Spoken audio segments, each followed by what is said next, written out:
This is Ravi. In this video lecture, I am presenting history and evolutions of a microprocessor. First, let us see the definition of a microprocessor. A microprocessor is an electronic component that is used by a computer to do its work. It is a central processing unit on a single integrated circuit, which is also known as a chip, containing millions of very small components including transistors, resistors and diodes that work together. In other words, we can also say that if I have a CPU on a desktop that is kept in a small size of this much, that is what we call microprocessor. What is the word meaning of a microprocessor? The first word of a microprocessor, that is micro, is represent the time taken to execute a set of instructions. That is nothing but micro means here is nothing but microseconds. Now what do you mean by processor? From this slide you can see a processor is the brain of a computer, which basically consists of arithmetic and logical unit, control unit and register array. You can see here the block diagram that contains ALU, control unit, register array. As we know that ALU is nothing but arithmetic and logical unit that will perform arithmetic, that is addition, subtraction, multiplication, etc., and logical operations and or etc. There is one more block called control unit. The response of the control unit is nothing but which will provide the necessary message cycles for the ALU. The next one is nothing but register array. Instead of interacting the memory repeatedly, we use the temporary memory. That is what we call a register array. And in addition to that, which is also consists of input device, output device, memory unit. What is this? This is nothing but basically a microprocessor takes input from input device, processes it as per instruction given in the memory and produces the output. Are you clear? We have the block diagram. So the input device will give us the necessary inputs. The memory will give the program what to perform and the corresponding output will be produced. The whole thing will be performed by the microprocessor here itself. Now moving on to the next slide, that is the history. There is a famous company in the Japan called Fairchild Semiconductor, which is founded in 1957. It was invented the first IC in 1959. So but not the microprocessor. That led to step forward to find the microprocessor. First they found in 1959 a first IC called a chip. Then later they extended their work towards the microprocessor. But a group of 3 people in the Fairchild company, that is Gordon Murray, Robert Noyce and Andrew Grove, resigned from that company and they started a new company which is called as Integrated Electronics. Nowadays it is very well known as Intel Corporation Private Limited. So what they did is nothing but in the 1971 the first microprocessor invented by these 3 people under the Intel company. Now let us see the generations of a microprocessor. The first generation of a microprocessor, this was the era between 1971 and 1973. In 1971, Intel has created their first microprocessor called 4004. Let us see the features of this 4004. So it is found in 1971. The name of the IC is nothing but Intel 4004 or IC 4004. It used 2300 transistors. It is a 4-bit microprocessor. That means it can have a 4-bit data bus. It can perform with the 4-bit values. That means 4 can be added with 5 or 5 can be added with 6. But 10 cannot be added with 12 because 10 can be represented at 0001 4 zeros, which is an 8-bit. 4 is nothing but 0100, which is a 4-bit. A 4-bit operations can be performed, and it is having a 4 KB main memory. It supports, that is the ALU supports on 45 instructions, and it used the technology PMOS to manufacture an integrated circuit IC. It is used in the calculators itself. That's it. The next one is second generation microprocessors. The second generation microprocessor era is from 1973 to 1978. There are several microprocessors found in this particular era, that is Intel's 8008, 8080 and 8085, Motorola's 6800 and 6801 found in this particular era. Now we'll see the main features of Intel microprocessors. I am not going to discuss about the Motorola's because Intels are most popular and most widely used in many applications. 8008, 8008 and 8085 comes under the second generation microprocessor. The first one is nothing but Intel 8008, which is found in 1972.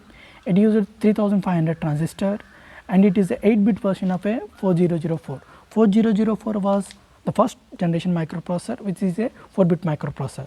The same is extended, upgraded with a number called 8008, which is an 8-bit processor, and it is having 16 KB main memory, 48 instructions. There it was in 4004 it was 45 instructions, here it is 48 instructions.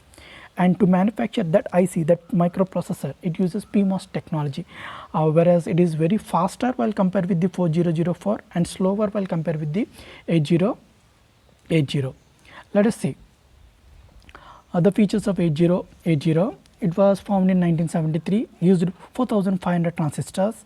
It is a 8-bit microprocessor and it have 64 KB main memory, 2 microseconds clock cycle time. The clock cycle time is nothing but we have a 2 pulses from one pulse to the second pulse. What is the time taken? The time will be represented with the clock cycle time, and it can execute in a single instruction, in a single second it can execute 500,000 instructions. That means one instruction can be executed in 2 microseconds. Like it is 10 times faster than 8008, and to manufacture this IC, that is 8080, it used NMOS technology. Now moving on to the next slide, that is the features of 8085 microprocessor. It was found in 1975. It uses 6500 transistors. That means on the single chip the Intel manufactured 6500 transistors. It is a 8-bit microprocessor and it is a well-known, most popular microprocessor. 64 KB main memory, 1.3 microseconds clock cycle time, 246 instructions. The previous processor having 45 and 48 micro instructions. Here it is nothing but 246 instructions, more number of instructions.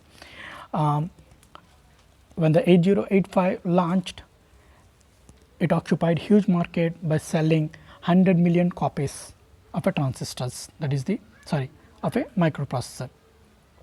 Now moving on to the next generation, that is the third generation microprocessors.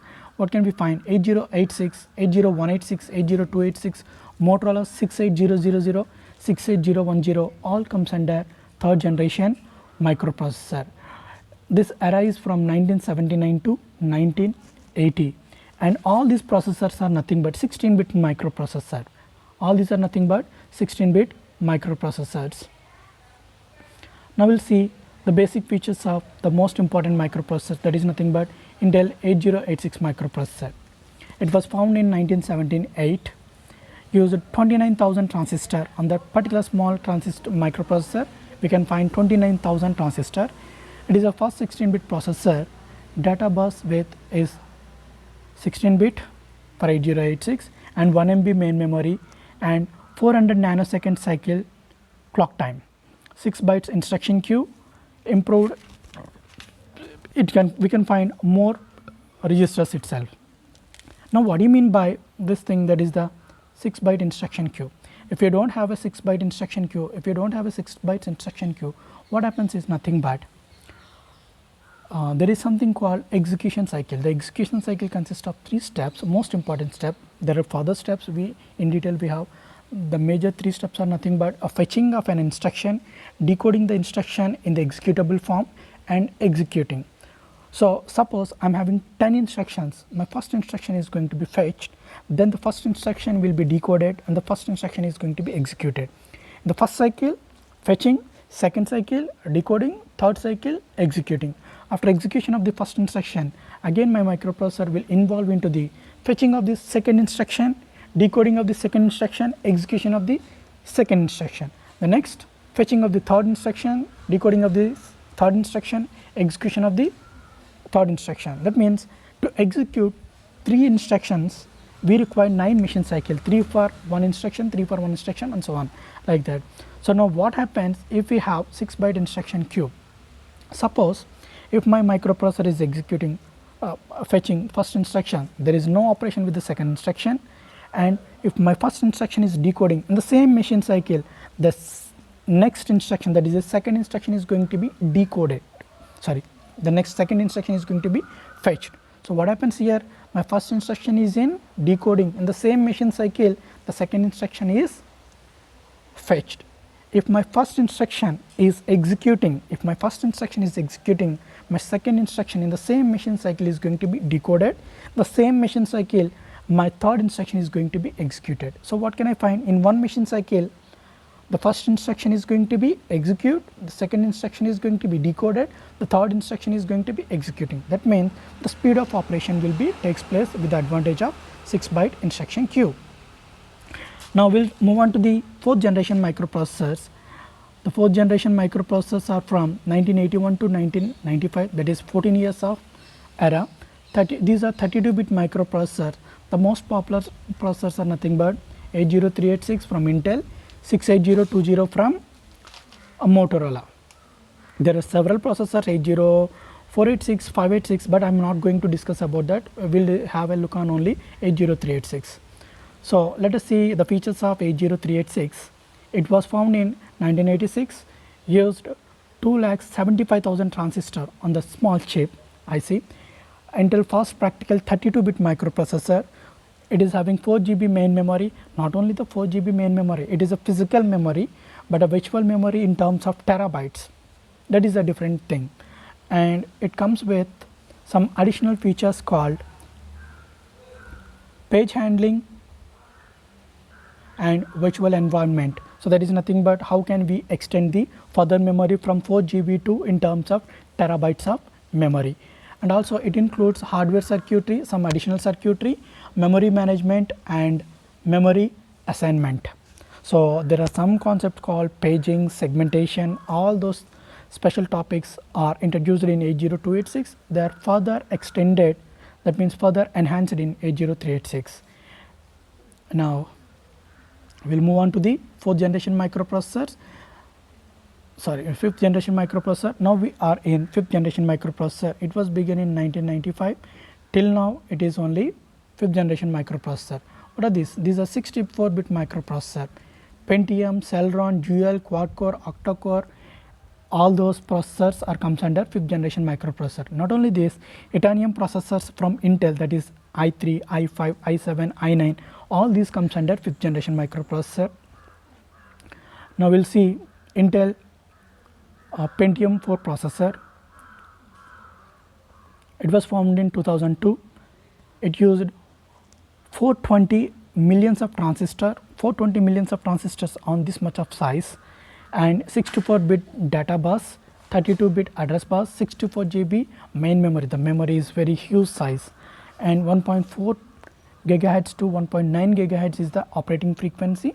Latest nowadays it is extended. That means if any computer that uses Pentium 4 processor, they comes with 3.20 gigahertz and 3.46 gigahertz, and it is used for computer applications, streaming the video, game and DVD videos.